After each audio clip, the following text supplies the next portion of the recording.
ভোলা থেকে যুক্ত হচ্ছেন সহকর্মী এইচ.এম. জাকির। জাকির, আন্দালি পার্থর সমাবেশে রয়েছেন আপনি, সেখানকার বিস্তারিত জানাবেন।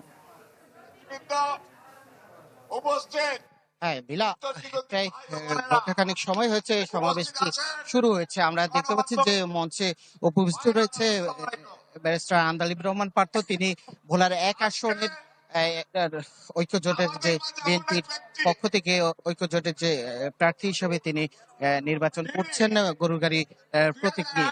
আমরা দেখতে পাচ্ছি যে তিনি কিছুক্ষণ আগে মঞ্চে এসেছে। এখানে পুরো মাঠ জুড়ে যে ঘুঙ্গারাট বাজারটি রয়েছে সেই মাঠ জুড়ে আমরা দেখতে পাচ্ছি যে হাজার হাজার লোকের সমাগম আমরা এই মুহূর্তে দেখছি যে তিনি মঞ্চে রয়েছে। আমরা একটু তার সাথেও একটু কথা বলার যদি চেষ্টা করি যে কেমন সাড়া পাচ্ছেন।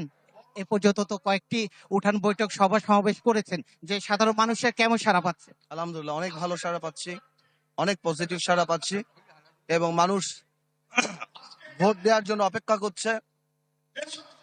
17 বছর ভোট দিতে পারেনি, তো ইনশাল্লাহ আমি মনে করি মানুষের আস্থা আছে আমাদের উপর, আর বাকিটা আল্লাহ ইনশাল্লাহ সামনে দেখা যাবে। বাস, থ্যাংক ইউ, ধন্যবাদ।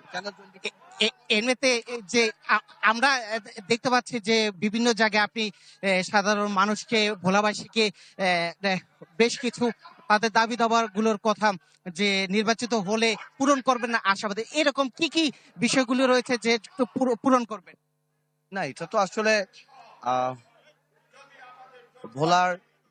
ভোলা বরিশাল সেতু, সেটা অনেক বড় একটা দাবি, মেডিকেল কলেজ বড় একটা দাবি, কিন্তু গত 17 জি, ধন্যবাদ আপনাকে। আমরা ভোলা থেকে আমাদের সহকর্মী যুক্ত হয়েছিলেন। আমরা একটু গোপালগঞ্জে যেতে চাই, সেখানে রয়েছেন সহকর্মী বাদল সাহা। বাদল, মিলা, ভোটের দিন যত এগিয়ে যাচ্ছে গোপালগঞ্জের 3টি আসনের নির্বাচনী প্রচার প্রচারণা কিন্তু ততই বেগবান হচ্ছে, কারণ যেহেতু ভোটের আর কয়েকদিন আছে তাই প্রার্থীরা কিন্তু ভোটারদের বাড়ি বাড়ি যাচ্ছে। আমি কিন্তু এখন রয়েছি গোপালগঞ্জ 2 আসনের স্বতন্ত্র প্রার্থী উৎপল বিশ্বাসের নির্বাচনী যে প্রচার প্রচার সেখানে রয়েছে। আমি একটু কথা বলবো উৎপলদার সাথে যে তিনি আসলে এই কিভাবে প্রচার প্রচারণা চালাচ্ছেন এই অল্প সময়ের মধ্যে।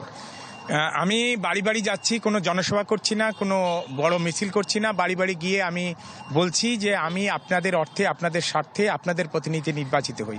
এর ফলে জনগণ জেগে উঠছে এবং এই যে দেখছেন যে প্রান্তিক মানুষেরা, সকলে শ্রমজীবী মানুষ, কৃষক, সবাই মাঠে কাজ করে, তারা কিন্তু আজকে আসছে আমার সাথে কাজ করতে, তাদের কাজের ফাঁকে কাজ করতে। ফলে আমি আশাবাদী।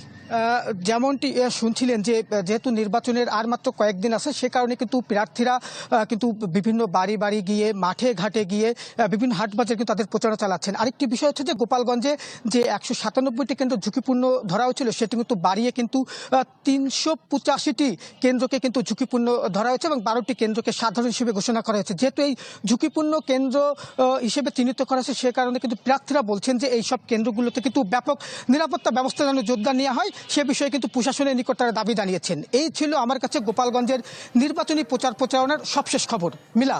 জি বাদল, ধন্যবাদ আপনাকে। দর্শক, ভোলা ও গোপালগঞ্জ থেকে যুক্ত হয়ে নির্বাচনী প্রচারণার খবর জানাচ্ছিলেন আমাদের সহকর্মীরা।